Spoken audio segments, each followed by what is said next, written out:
जब किसी इंसान की मृत्यु होती है तो उसके घर के बाहर तुरंत भीड़ लग जाती है। दूर दूर से रिश्तेदार जमा हो जाते हैं, पड़ोसी इकट्ठे हो जाते हैं और घर का आंगन लोगों से भर जाता है। चारों तरफ रोना धोना मच जाता है। कुछ लोग सच में दुखी होते हैं तो कुछ सिर्फ रस्म अदायगी के लिए आंसू बहाते हैं और फिर तैयारियां शुरू हो जाती हैं उस अंतिम यात्रा की जो निकलती है शमशान घाट की तरफ। बांस की अर्थी बनाई जाती है, फूलों से सजाया जाता है और उस शरीर को सफेद कफन में लपेटकर उस पर लिटा दिया जाता है। राम नाम सत्य है, सत्य बोलो राम नाम सत्य है, कि नारे गूंजने लगते हैं जब वो अर्थी उठती है। और देखिए विडंबना, उस शरीर को जिसे कल तक रेशम और मखमल के गद्दों पर भी नींद नहीं आती थी, जिसे एसी कमरे में भी गर्मी लगती थी, जिसे नर्म तकिए चाहिए थे सोने के लिए, आज उसी शरीर को मोटी मोटी लकड़ियों के ढेर पर बेरहमी से लिटा दिया जाता है, आग लगा दी जाती है। और जब वो शरीर धू धू करके जलने लगता है, जब लपटें उठने लगती हैं और चिता की गर्मी चारों तरफ फैलने लगती है, तो धीरे धीरे सारे रिश्तेदार, सारे दोस्त, सारे परिचित और यहाँ तक कि परिवार के करीबी सदस्य भी वहां से जाने लगते हैं। पहले दूर के रिश्तेदार जाते हैं, फिर पड़ोसी, फिर दोस्त और आखिर में करीबी परिवार वाले भी। वो पीछे मुड़कर भी नहीं देखते, ये मन में सोच कर कि अब सब खत्म हो गया, जो होना था हो गया, अब उस शरीर के लिए कुछ नहीं किया जा सकता। लेकिन क्या सच में सब खत्म हो गया है? क्या मौत के साथ कहानी समाप्त हो जाती है? नहीं, बिल्कुल नहीं। यहीं से ठीक इसी पल से शुरू होता है वो भयानक, रोंगटे खड़े कर देने वाला और अविश्वसनीय सच, जिसके बारे में हमारे प्राचीन ग्रंथ गरुड़ पुराण के प्रेतखंड में अत्यंत विस्तार से वर्णन किया गया है।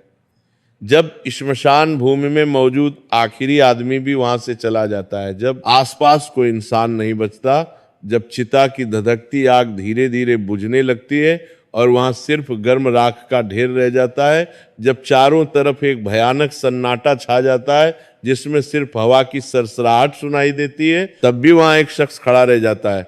वो कोई जीवित इंसान नहीं होता, वो कोई शमशान का कर्मचारी नहीं होता, वो है उस मृतक की आत्मा जो अपनी ही बुझती चिता के पास, अपनी ही राख के ढेर के बगल में स्तब्ध होकर खड़ी है और उस भयावह मंजर को अपनी आंखों से देख रही होती है। जरा एक पल के लिए सोचिए, अपने आप को उस आत्मा की जगह रखकर महसूस कीजिए। वो आत्मा जो कुछ ही घंटे पहले, बल्कि कुछ पल पहले तक उस शरीर के अंदर थी, जो उस शरीर को अपना असली घर मानती थी, जो हर सांस के साथ उस शरीर में धड़कती थी, आज वो उसी शरीर को राख के काले धूसर ढेर में तब्दील होता हुआ देख रही है। उसे विश्वास ही नहीं होता कि ये सब सच में हो रहा है। उसे लगता है जैसे कोई बुरा सपना है जिससे वो जागना चाहती है लेकिन जाग नहीं पाए रही। वो सोचती है कि जिस शरीर को मैंने पूरी जिंदगी इतने प्यार से संवारा, सजाया, सुबह उठकर जिसे नहलाया, महंगे साबुन लगाए, खुशबूदार तेल मला, जिसे भूख लगने पर स्वादिष्ट खाना खिलाया, प्यास लगने पर शीतल जल पिलाया, ठंड लगने पर गर्म कपड़े पहनाए, धूप से बचाया, बारिश से बचाया, जिस चेहरे को रोज आईने में देखकर मुझे गुरूर होता था, जिन आंखों से मैं दुनिया देखती थी, जिन हाथों से मैं काम करती थी, वो सब अब सिर्फ एक मुट्ठी राख बनकर रह गया है। वो राख जो हवा के झोंके से उड़ रही है, जिसमें अब कोई पहचान नहीं बची, कोई सुंदरता नहीं बची, कुछ भी नहीं बचा। गरुड़ पुराण बड़ी स्पष्टता से कहता है कि दाह संस्कार के ठीक बाद का 1 घंटा, वो 60 मिनट का समय आत्मा के लिए सबसे अधिक कष्टदायी, सबसे ज्यादा डरावना, सबसे ज्यादा पीड़ादायक और सबसे अधिक भारी होता है। ये वो निर्णायक समय होता है जब आत्मा को पहली बार, एकदम पहली बार ये गहरा एहसास होता है कि अब वो इस भौतिक संसार का, इस ठोस दुनिया का हिस्सा नहीं रही। अब वो एक सूक्ष्म शरीर में है जिसे कोई देख नहीं सकता, कोई सुन नहीं सकता, कोई महसूस नहीं कर सकता। इस 1 घंटे में श्मशान की उस भयानक, दिल दहला देने वाली खामोशी में, उस निर्जन और वीरान जगह पर आत्मा के साथ क्या क्या घटता है, उसे किस किस तरह के अनुभव होते हैं, उसे क्या क्या दिखाई देता है, उसे कौन कौन सी चीजें महसूस होती हैं, और सबसे बड़ा सवाल यह कि वो वहां से तुरंत यमलोक क्यों नहीं जाती, क्यों उसे उस भयावह जगह पर रुकना पड़ता है। सबसे पहले हमें उस स्थिति को गहराई से समझना होगा जब शरीर अग्नि में जल रहा होता है।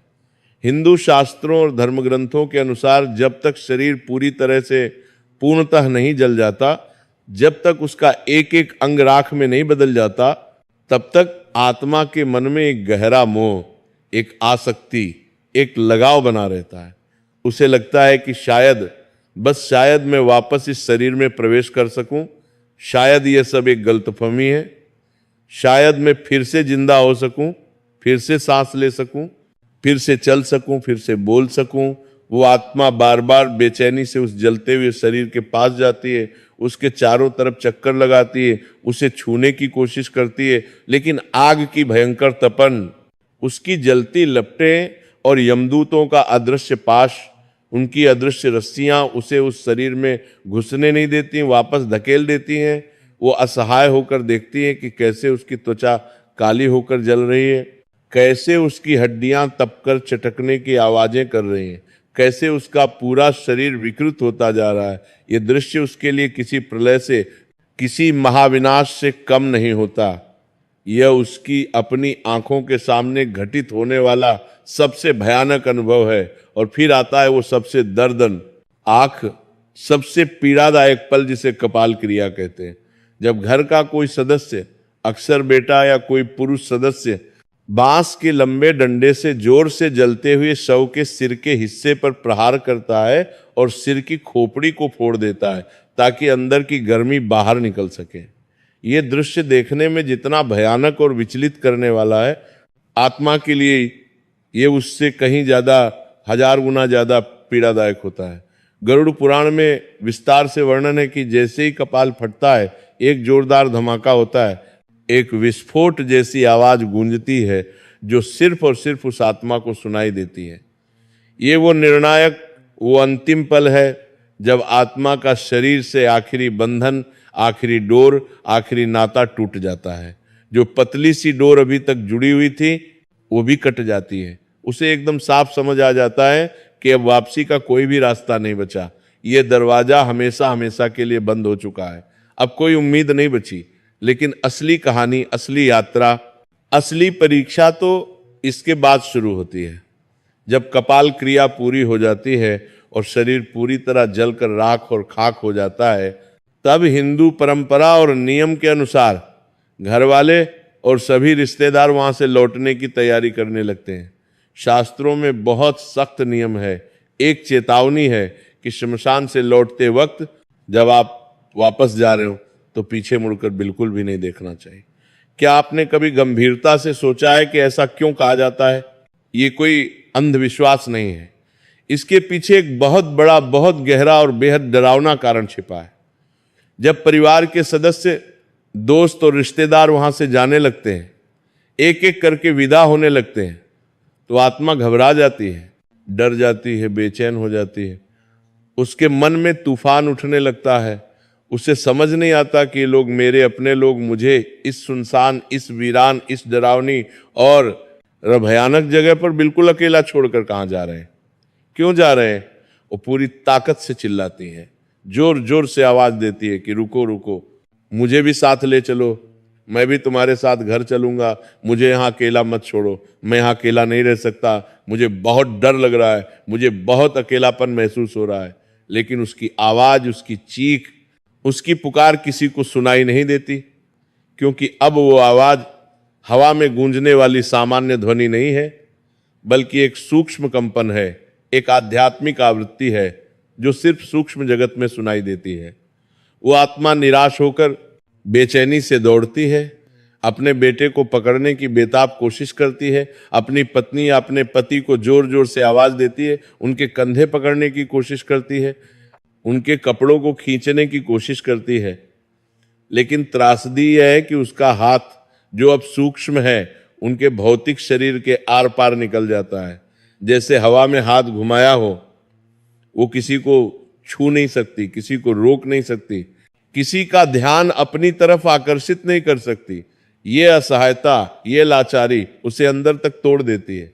और जब वो आत्मा ये दृश्य देखती है कि उसके अपने ही लोग, वो लोग जिनके लिए उसने पूरी जिंदगी पाप किया, झूठ बोला, बेईमानी की, दिन रात एक करके कड़ी मेहनत से पैसा कमाया, अपनी नींद हराम की, अपनी सेहत की परवाह नहीं की, अपने सिद्धांतों से समझौता किया, वो आज उसे इस अनजान डरावनी जगह पर राख के ढेर के पास अकेला, बिल्कुल अकेला छोड़कर चुपचाप चले जा रहे हैं। तब उसे जीवन का सबसे बड़ा धोखा, सबसे बड़ी ठगी महसूस होती है। उसे गहराई से समझ आने लगता है कि इस दुनिया का कोई भी रिश्ता, चाहे वो खून का हो या प्यार का, कोई भी इंसान आखिर तक साथ नहीं देता, अंतिम यात्रा में कोई साथ नहीं जाता। सब मतलब के साथी थे, स्वार्थ के साथी थे। जब तक शरीर था, जब तक पैसा था, जब तक ताकत थी, तब तक सब साथ थे। जैसे ही शरीर ने साथ छोड़ा, जैसे ही मौत आ गई, सबने मुंह मोड़ लिया, सब पीछे हट गए। अब एक बहुत महत्वपूर्ण सवाल उठता है कि आत्मा उस श्मशान की, उस भयावह भूमि में पूरे 1 घंटे तक क्यों रुकती है? वो तुरंत अपने परिवार के पीछे क्यों नहीं जाती, या फिर सीधे यमलोक की यात्रा पर क्यों नहीं निकल जाती? गरुड़ पुराण के अनुसार श्मशान भूमि को भगवान शिव का विशेष निवास स्थान माना जाता है। ये एक पवित्र लेकिन रहस्यमयी जगह है। लेकिन साथ ही ये अतृप्त आत्माओं, भटकती हुई रूहों, भूतों, प्रेतों और पिशाचों का गढ़ भी है, उनका अड्डा भी है। जब कोई ताजा मृत्यु होती है तो उस नई आत्मा के चारों तरफ एक सुरक्षा कवच, एक अदृश्य ढाल होती है, जो उसे कुछ समय के लिए, थोड़े समय के लिए श्मशान में मौजूद नकारात्मक शक्तियों से, बुरी ताकतों से बचाती है। लेकिन जैसे जैसे समय बीतता जाता है, जैसे जैसे मिनट गुजरते जाते हैं, वो कवच धीरे धीरे कमजोर पड़ने लगता है, उसमें दरारें आने लगती हैं।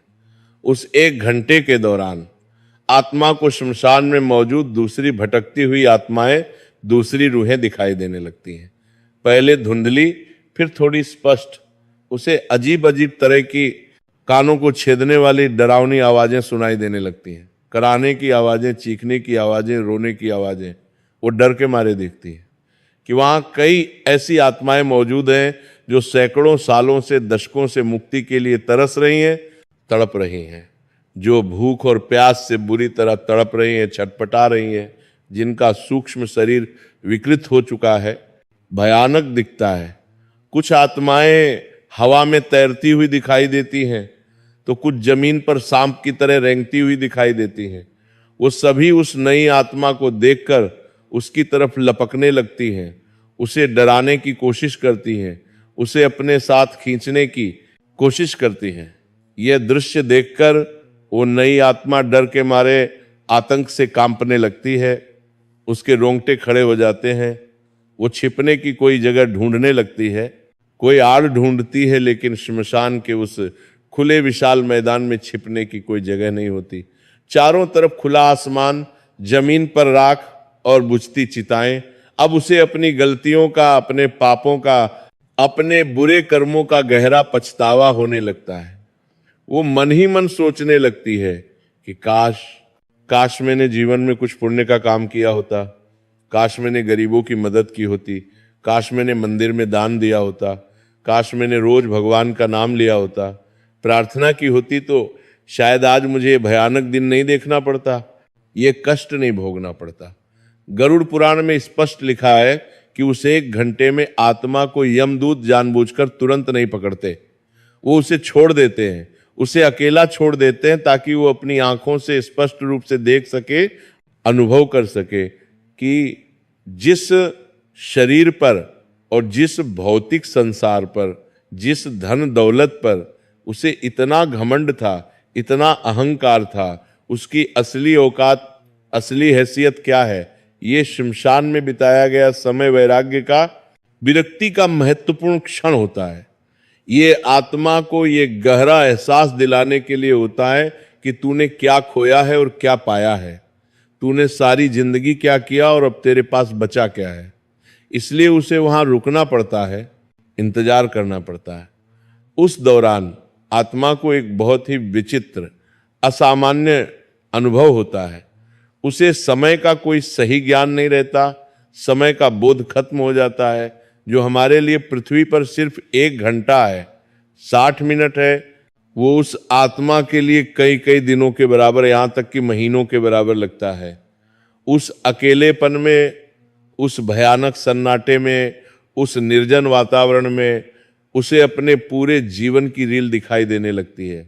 गरुड़ लूर पुराण से जीवन समीक्षा या लाइफ रिव्यू कहता है, छोटे बच्चे के रूप में जन्म से लेकर जवानी तक, और जवानी से लेकर बुढ़ापे तक, और बुढ़ापे से लेकर मृत्यु तक उसने जो भी कर्म किया, अच्छा हो या बुरा, चाहे वो बंद कमरे में चुपके से किया हो या सबके सामने खुलकर किया हो, सब कुछ, हर एक घटना, हर एक पल उसकी आंखों के सामने सिनेमा की तरह तैरने लगता है, चलने लगता है।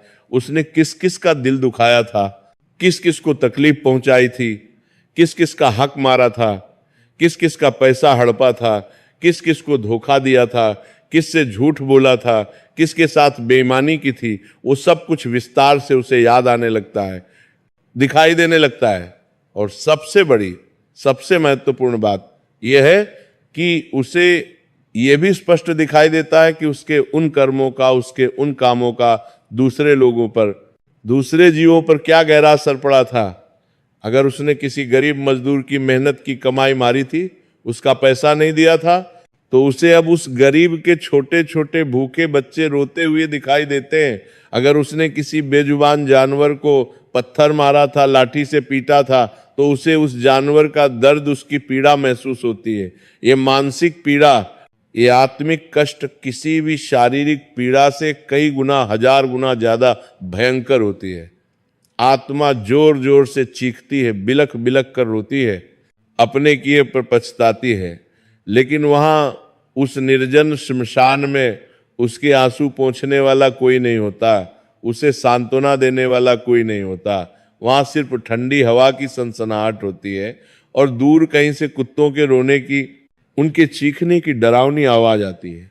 ये वो समय है, वो पल है जब इंसान को अपनी असलियत का पता चलता है, अपनी सच्चाई का एहसास होता है। उसे समझ आता है कि जिन पद, प्रतिष्ठा, शोहरत और पैसों का उसे इतना घमंड था, इतना गुरूर था, वो सब चीजें तो शमश आन के मुख्य गेट के बाहर ही छूट गई, रह गई। शमशान के अंदर तो सिर्फ वो और उसके अच्छे बुरे कर्म ही आए हैं, बाकी सब कुछ बाहर ही रह गया। शमशान की उस भूमि पर अकेला खड़ा होकर, बेसहारा खड़ा होकर आत्मा देखती रहती है कि उसके शरीर की राख अब धीरे धीरे ठंडी होती जा रही है। वो उस राख को छूने की, उसे महसूस करने की व्यर्थ कोशिश करती है। उसे याद आता है कि इसी शरीर पर मैं महंगे ब्रांडेड कपड़े पहनती थी, सोने चांदी के आभूषण पहनती थी, इस शरीर को महंगे इत्र से खुशबूदार बनाती थी, इसे सजाने संवारने में घंटों बिताती थी। लेकिन आज वही शरीर राख बनकर हवा में उड़ रहा है और कोई इसे समेटने वाला भी नहीं है, कोई इसकी परवाह करने वाला नहीं है। ये शून्यता, ये खालीपन उसे अंदर तक तोड़ देती है, उसे बिखेर देती है। लेकिन कहानी, ये रोंगटे खड़े करने वाली कहानी यहीं खत्म नहीं होती।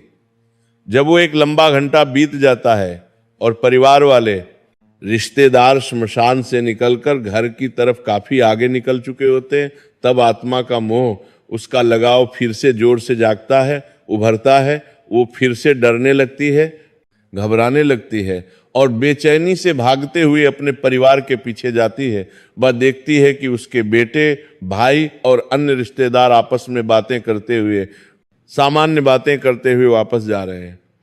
वो उत्सुकता से उनकी बातें सुनने की कोशिश करती है और कई बार अक्सर उसे यह सुनकर गहरा धक्का लगता है, दिल टूट जाता है कि वे लोग उसके जाने का दुख मनाने के बजाय, उसके बारे में बात करने के बजाय उसके बैंक खाते की बातें कर रहे हैं, उसकी जायदाद की चर्चा कर रहे हैं, उसकी संपत्ति के बारे में योजना बना रहे हैं। बीए आपस में चर्चा कर रहे होते हैं कि अब दुकान कौन संभालेगा, मकान का बंटवारा कैसे होगा, किसको क्या मिलेगा, गहने कैसे बांटे जाएंगे।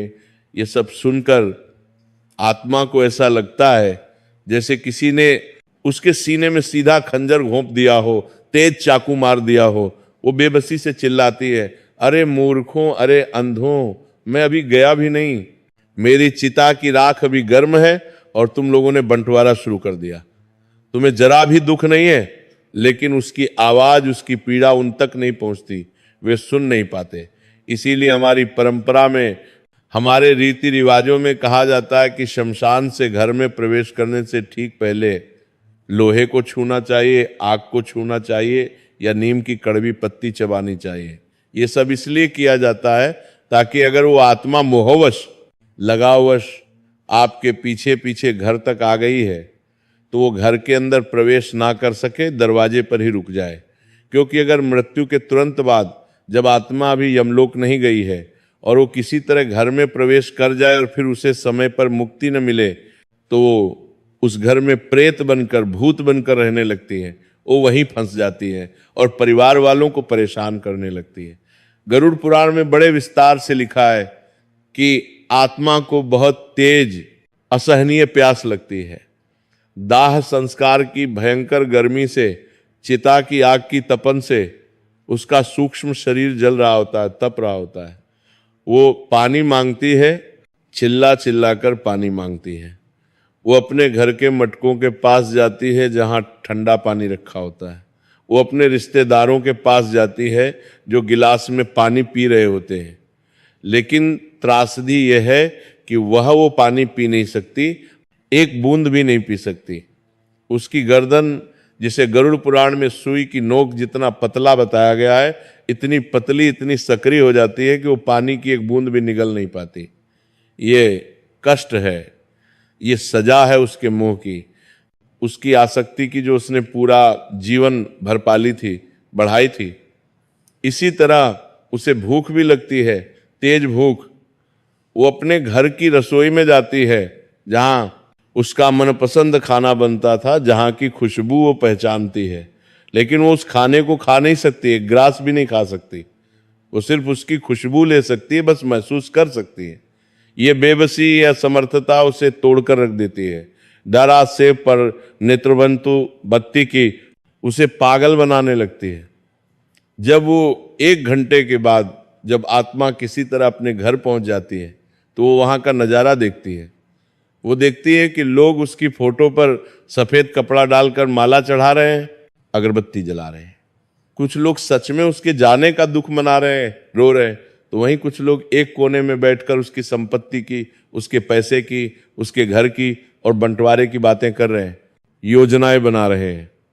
ये सब देखकर आत्मा को बहुत गहरा आघात लगता है। उसे ये कड़वा सच समझ आता है कि मेरे जाने के बाद भी दुनिया बिल्कुल वैसी ही चल रही है जैसे पहले चलती थी। किसी के रुकने से, किसी के मरने से कुछ नहीं रुकता, सब चलता रहता है।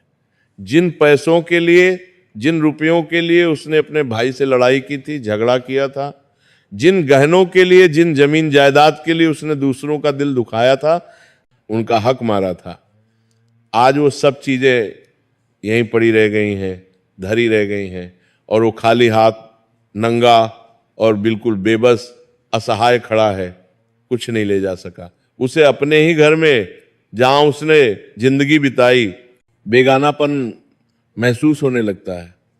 वो अपनी ही पसंदीदा कुर्सी पर बैठना चाहता है जहां वो रोज बैठता था, लेकिन बैठ नहीं पाता, उसका शरीर कुर्सी के आर पार निकल जाता है।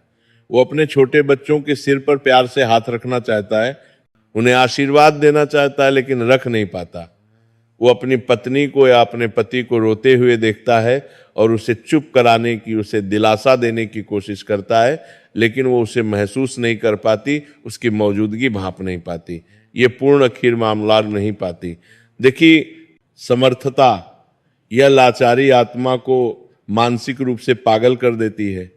वो बार बार दीवार से टकराती है इस उम्मीद में कि शायद कोई उसे महसूस कर ले। आईने के सामने जाकर खुद को देखने की कोशिश करती है, लेकिन आईने में कोई प्रतिबिंब नहीं बनता, वहां कुछ दिखाई नहीं देता। गरुड़ पुराण ये भी विस्तार से बताता है कि मृत्यु के बाद आत्मा की याददाश्त, जिसे हम स्मृति कहते हैं, अचानक बहुत तेज, बहुत शार्प हो जाती है। उसे अपने छोटे बचपन से लेकर बुढ़ापे तक का एक एक पल, एक एक घटना क्रिस्टल क्लियर याद आने लगता है। उसने कब किस दिन किससे झूठ बोला था, कब किस गरीब को सताया था, ठगा था, कब किस बेजुबान जानवर को बेवजह मारा था, पीटा था। उसे सब कुछ बिल्कुल साफ साफ एक फिल्म की तरह दिखाई देने लगता है। उस वक्त उसे जो पछतावा होता है, जो गिल्ट होता है, उसकी आग चिता की भौतिक आग से भी कहीं ज्यादा तेज, कहीं ज्यादा जलाने वाली होती है। वो चीखती है, गिड़गिड़ाती है, हे भगवान, हे ईश्वर, मुझे बस एक मौका और दे दो, सिर्फ एक मौका, मुझे वापस धरती पर भेज दो, मुझे दोबारा जीवन दे दो। मैं वादा करता हूं मैं सब कुछ ठीक कर दूंगा, सब ठीक कर दूंगा, मैं खूब दान करूंगा, मैं रोज पूजा करूंगा, मैं अच्छा इंसान बनूंगा। लेकिन नियति का, प्रकृति का, समय का पहिया कभी उल्टा नहीं घूमता, पीछे नहीं जाता। जो हो गया सो हो गया, अब पछताने से कुछ नहीं होता। उसी समय आत्मा को यमदूतों का असली वास्तविक रूप दिखाई देने लगता है। जो यमदूत पहले उसे सिर्फ धुंधली परछाई जैसे, काली छाया जैसे लग रहे थे, अब वो धीरे धीरे स्पष्ट होने लगते हैं, साफ दिखाई देने लगते हैं। पापी आत्मा के लिए उनका रूप अत्यंत भयानक, बेहद डरावना होता है। उनकी आंखें लाल अंगारों जैसी जलती हुई होती हैं, बाल बिखरे हुए, उलझे हुए होते हैं, दांत लंबे लंबे बाहर निकले हुए होते हैं, और हाथ में काला पाश, काली रस्सी होती है। वो आपस में कर्कश आवाज में बात करते हैं, इस पापी को किस नरक में ले जाना है, इसने कौन कौन से पाप किए हैं, इसके लिए कौन सी सजा तय है, इसके लिए कौन सी प्रभात। उनकी ये बातें सुनकर आत्मा थर थर थर थर कांपने लगती है, डर से उसका बुरा हाल हो जाता है। लेकिन जो पुण्य आत्मा होती है, जिसने पूरे जीवन भर ईमानदारी से धर्म का पालन किया होता है, सच्चाई से जीवन जिया होता है, अच्छे कर्म किए होते हैं, उसे वो यमदूत सौम्य, शांत और सुंदर दिखाई देते हैं। वे उससे सम्मान और आदर से बात करते हैं और उसे सांत्वना देते हैं, ढांढस बंधाते हैं कि घबराओ नहीं, तुम्हारे अच्छे कर्मों का फल तुम्हें मिलेगा। ये सब हमारे कर्मों का ही प्रतिबिंब है, हमारे कर्मों का ही परिणाम है। जैसा हम करते हैं, जैसा हम बोते हैं, वैसा ही हमें अंत में काटना पड़ता है, वैसा ही दिखाई देता है। ये पूरा 1 घंटा जो आत्मा पहले शमशान की भूमि में और फिर अपने घर के दरवाजे पर, अपने घर के अंदर बिताती है, ये उसे ये गहराई से समझने के लिए पर्याप्त होता है, काफी होता है कि जीवन का असली उद्देश्य क्या था, जीवन का वास्तविक अर्थ क्या है। हम सब पूरी जिंदगी भागते ही रहते हैं, दौड़ते ही रहते हैं, पैसा कमाने के लिए, ज्यादा से ज्यादा धन इकट्ठा करने के लिए, नाम कमाने के लिए, शोहरत पाने के लिए, बड़ा आलीशान घर बनाने के लिए, महंगी गाड़ी खरीदने के लिए। इस दौड़ में हम अपने रिश्तों को दांव पर लगा देते हैं, बलिदान कर देते हैं, अपनी नैतिकता को भूल जाते हैं, अपने सिद्धांतों से समझौता कर लेते हैं। लेकिन अंत में, उस अंतिम 1 घंटे में जब हम अकेले खड़े होते हैं, हमारे पास सिर्फ और सिर्फ हमारे कर्म होते हैं, बस वही साथ जाते हैं। अगर आपने जीवन में कभी किसी प्यासे को पानी पिलाया है, प्यार से पानी दिया है, तो उस कठिन वक्त आपको ठंडक महसूस होगी, शांति मिलेगी। अगर आपने किसी नंगे को, किसी जरूरतमंद को कपड़ा दिया है, तो उस वक्त आपको सुरक्षा का एहसास महसूस होगा। लेकिन अगर आपने जीवन भर सिर्फ छीना है, लूटा है, सिर्फ बटोरा है, जमा किया है, कभी किसी को कुछ दिया नहीं, तो उस वक्त आपको सिर्फ तड़प मिलेगी, सिर्फ पछतावा मिलेगा, सिर्फ कष्ट मिलेगा। गरुड़ पुराण का ये पवित्र ज्ञान, ये गहरी शिक्षा हमें डराने के लिए नहीं है, आतंकित करने के लिए नहीं है, ये हमें जगाने के लिए है, होश में लाने के लिए है। ये हमें स्पष्ट रूप से बताता है कि जिस मौत से हम इतना डरते हैं, जिसके नाम से हम कांपते हैं, वह तो आनी ही है, वो निश्चित है। और जब वो आएगी, जब वो पल आएगा, तो उस समय हमारे बैंक में जमा करोड़ों रुपये, हमारी महंगी यूनिवर्सिटी की डिग्रियां, हमारे सोशल मीडिया पर लाखों फॉलोअर्स, हमारी शोहरत, कुछ भी काम नहीं आएंगे, कोई काम नहीं आएगा। उस 1 घंटे में जब हम अपनी ही राख को, अपने ही जले हुए शरीर को देख रहे होंगे, जब हम उस भयानक सच्चाई का सामना कर रहे होंगे, तब हमें सुकून, हमें शांति, हमें संतोष सिर्फ इस एक बात से मिलेगी कि हमने अपने जीवन में किसी का भला किया था, किसी की मदद की थी, किसी को खुशी दी थी। इसीलिए हमारे प्राचीन शास्त्रों में हमारे ऋषि मुनियों ने बार बार कहा है, समझाया है कि जब तक शरीर में प्राण है, जब तक सांसें चल रही, जब तक दिल धड़क रहा है, तब तक शुभ कर्म कर लो, अच्छे काम कर लो, गरीबों की मदद करो, जरूरतमंदों की सहायता करो, दान करो, सेवा करो, परोपकार करो, और सबसे जरूरी, सबसे महत्वपूर्ण, रोज भगवान का नाम लो, उनका स्मरण करो, प्रार्थना करो।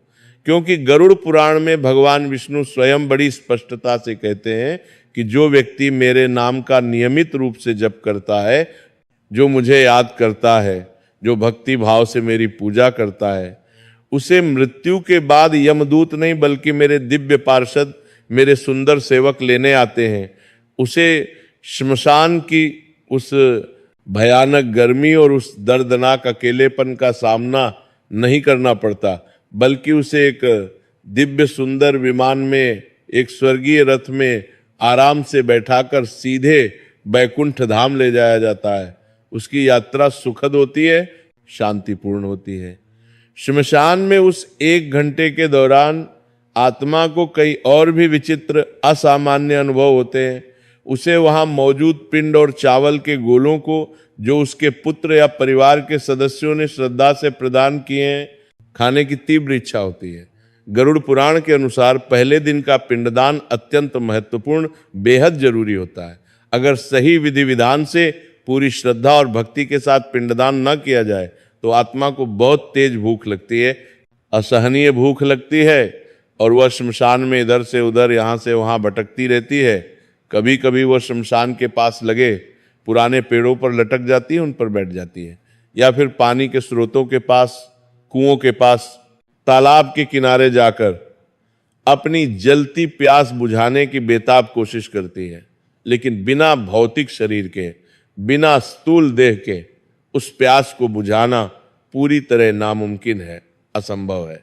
ये प्यास केवल शारीरिक नहीं होती, ये आत्मिक होती है, सूक्ष्म होती है, जो केवल और केवल पवित्र मंत्रों की शक्ति से और सच्ची श्रद्धा से ही शांत हो सकती है।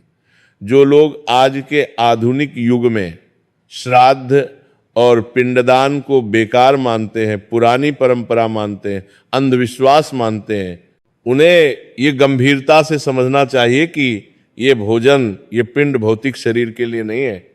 ये तो उस लंबी कठिन आध्यात्मिक यात्रा के लिए है जिस पर आत्मा निकली है, जिस पर उसे जाना है। बिना इस भोजन के, बिना इस ऊर्जा के आत्मा कमजोर हो जाती है, दुर्बल हो जाती है, और प्रेत योनि में जाने का, भूत बनने का खतरा कई गुना बढ़ जाता है। एक और महत्वपूर्ण बात जो गरुड़ पुराण बड़े विस्तार से बताता है वो ये है कि उस विशेष समय पर आत्मा को अपने पूर्वज भी दिखाई दे सकते हैं, मिल सकते हैं।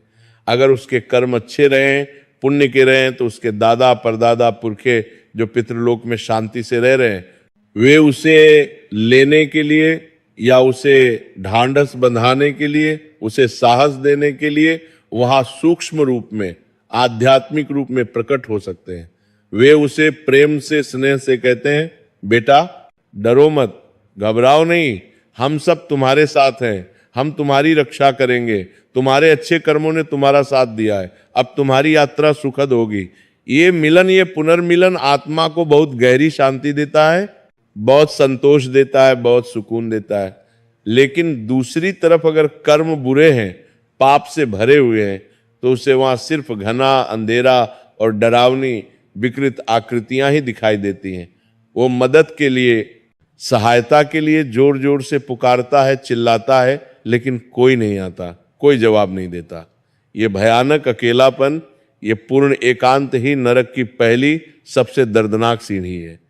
हमें ये गहराई से समझना होगा, अपने दिमाग में बैठाना होगा कि हमारा ये भौतिक शरीर 5 महाभूत तत्वों से, पंच तत्व से बना है।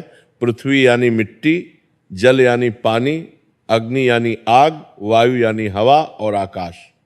जब दाह संस्कार में शरीर जलता है, अग्नि में भस्म होता है, तो ये पांचों तत्व वापस अपने मूल स्रोत में, वापस प्रकृति में मिल जाते हैं, विलीन हो जाते हैं।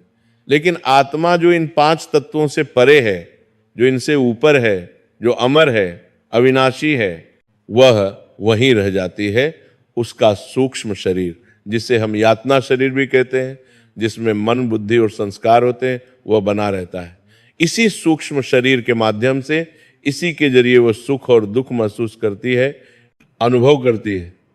चिता की भौतिक आग उसे जला नहीं सकती, नष्ट नहीं कर सकती, लेकिन उसके बुरे कर्मों की आग, उसके पापों की आग उसे अंदर तक झुलसा देती है, जला देती है। आज की इस तेज रफ्तार भाग दौड़ भरी जिंदगी में, इस आधुनिक युग में हम इन गहरी आध्यात्मिक बातों को अक्सर अंधविश्वास मानकर नकार देते हैं, खारिज कर देते हैं। हम बड़े घमंड से सोचते हैं कि मरने के बाद किसने देखा है, क्या होता है। ये सब कहानियां हैं, मनगढ़ंत बातें हैं।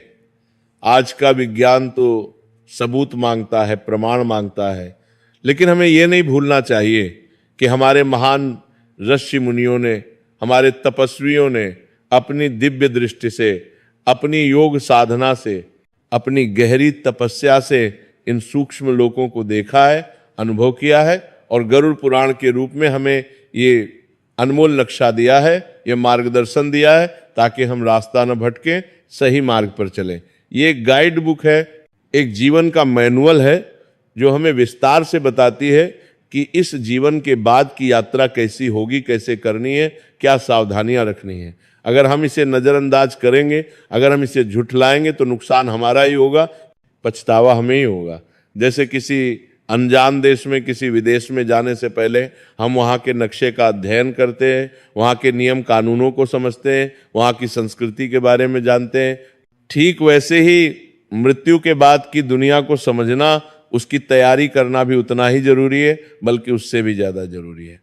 गरुड़ पुराण में यह भी बड़े विस्तार से बताया गया है कि जिन लोगों की अकाल मृत्यु होती है, असमय मृत्यु होती है, यानी जो अपने निर्धारित समय से पहले ही दुर्घटना में, सड़क हादसे में, आत्महत्या से, हत्या से या किसी भयानक महामारी के कारण मर जाते हैं, उनकी स्थिति उस 1 घंटे में और भी कहीं ज्यादा दर्दनाक और भी ज्यादा पीड़ादायक होती है। उन्हें ठीक से समझ ही नहीं आता कि उनके साथ अच्छा न क्या हो गया, क्यों हो गया। एक पल पहले तो वे जिंदा थे और अचानक सब कुछ खत्म हो गया। वे अपनी कटी फटी, बिखरी हुई या बुरी तरह जली हुई देह को देखकर और भी ज्यादा डर जाते हैं, सदमे में आ जाते हैं।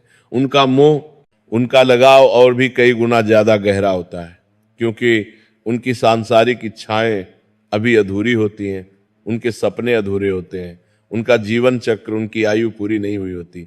वे सोचते रहते हैं कि मुझे अभी तो बहुत कुछ करना था, बहुत कुछ देखना था।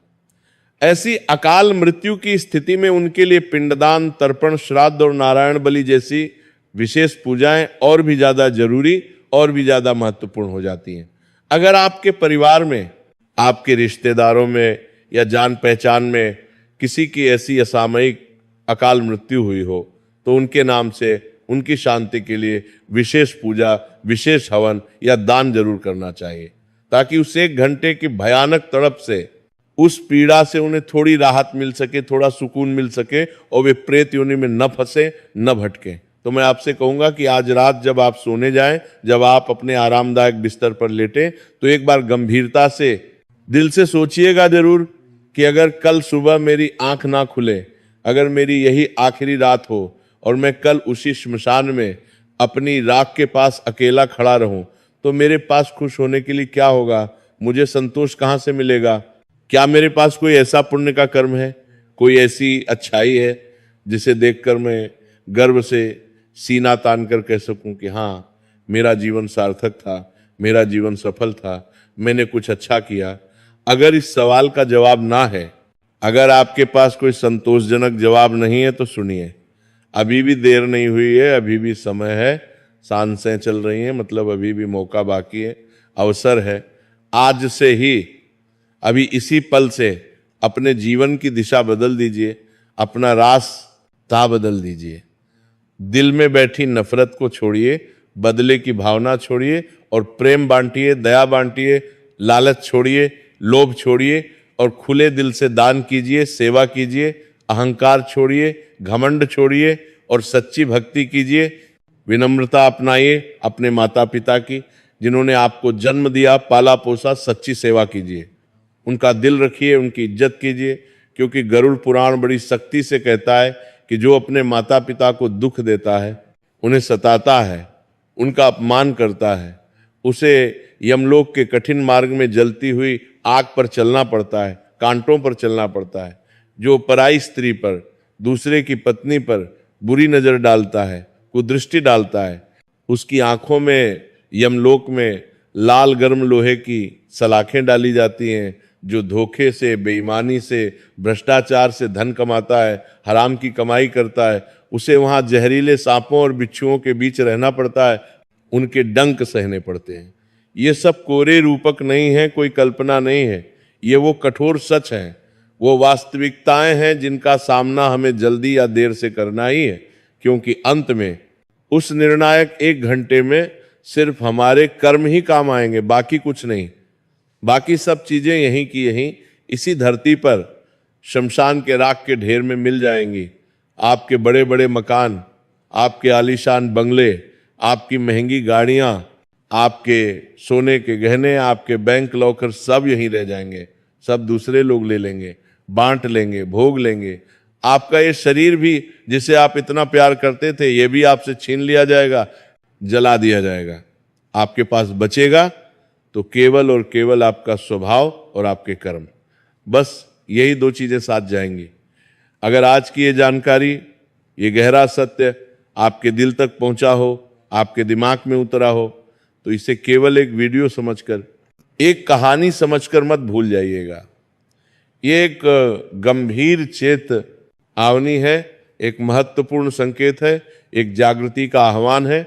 इसे अपने दैनिक जीवन में उतारिए, लागू कीजिए। और अगर आप सच में चाहते हैं कि आपके पूर्वजों को, आपके पितरों को शांति मिले, मुक्ति मिले, तो कमेंट में पूरी श्रद्धा के साथ, पूरी भक्ति के साथ ओम नमो नारायण या ओम शांति जरूर लिखें। ये छोटा सा पवित्र मंत्र उन भटकती आत्माओं तक एक सकारात्मक ऊर्जा पहुंचा सकता है, उन्हें राहत दे सकता है। और इस महत्वपूर्ण सत्य को, इस ज्ञान को अपने दोस्तों और परिवार के सदस्यों के साथ जरूर शेयर करें, जरूर बांटें, ताकि वे भी इस अज्ञान की गहरी नींद से जाग सकें, होश में आ सकें। याद रखिए, हमेशा याद रखिए कि मौत जीवन का अंतिम सच है, अटल सत्य है। लेकिन कर्म, हमारे कर्म मौत से भी बड़ा सच है, उससे भी ज्यादा महत्वपूर्ण है। हम अक्सर मौत से डरते हैं, उसके नाम से कांपते हैं, लेकिन सच तो यह है कि हमें डरना चाहिए उस बेकार के जीवन से जो हमने व्यर्थ गंवा दिया, बर्बाद कर दिया। हमें डरना चाहिए उन आंसुओं से, उन दुखों से जो हमारी वजह से, हमारे कारण किसी की आंखों में आए, किसी के दिल में पैदा हुए। हमें डरना चाहिए उस विश्वास से, उस भरोसे से जो हमने तोड़ा, जो हमने खंडित किया। क्योंकि यही वो चीजें हैं, यही वो कर्म है जो शमशान की उस वीरान भूमि पर हमारे सामने साक्षात खड़े होंगे, हमसे सवाल करेंगे। अंत में मैं बस इतना ही कहना चाहूंगा कि ये जीवन एक अस्थाई सराय है, एक धर्मशाला है। हम सब यहाँ मुसाफिर हैं, यात्री हैं।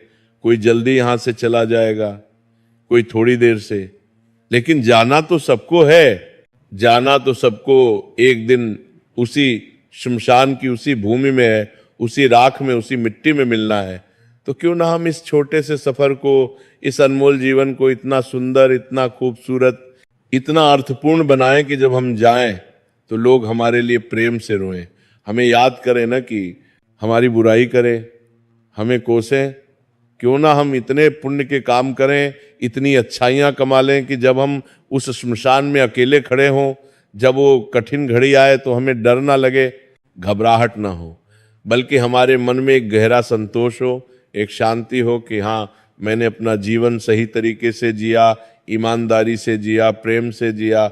और जब यमदूत आए, जब वो हमें ले जाने आए, तो हम बिना किसी डर के, बिना किसी पछतावे के, मुस्कुराते हुए शांति से उनके साथ चल पड़े एक नई यात्रा की ओर, एक बेहतर यात्रा की ओर, मुक्ति की ओर। और इस गहन विचारोत्तेजक वीडियो को देखने के बाद शायद आपके मन में कई सवाल उठे होंगे, कई विचार आए होंगे, शायद आपको थोड़ा डर भी लगा होगा, घबराहट भी हुई होगी। लेकिन सच कहूं तो ये डर अच्छा है, सकारात्मक है, ये डर लाभदायक है। अगर ये आपको गलत काम करने से रोकता है, पाप करने से बचाता है, यह डर एक रक्षक की तरह है, एक सुरक्षा कवच की तरह है, जो आपको नैतिक पतन के रास्ते पर जाने से बचाता है, आपको सही मार्ग पर रखता है। तो इस डर को अपनाइए, इस ज्ञान को अपने जीवन में उतारिए और एक सार्थक पवित्र जीवन जिए। यही गरुड़ पुराण का असली संदेश है, यही हमारे पूर्वजों की सच्ची शिक्षा है। ऐसे ही रोज प्रवचन सुनने के लिए चैनल को सब्सक्राइब करें। बोलो राधे राधे।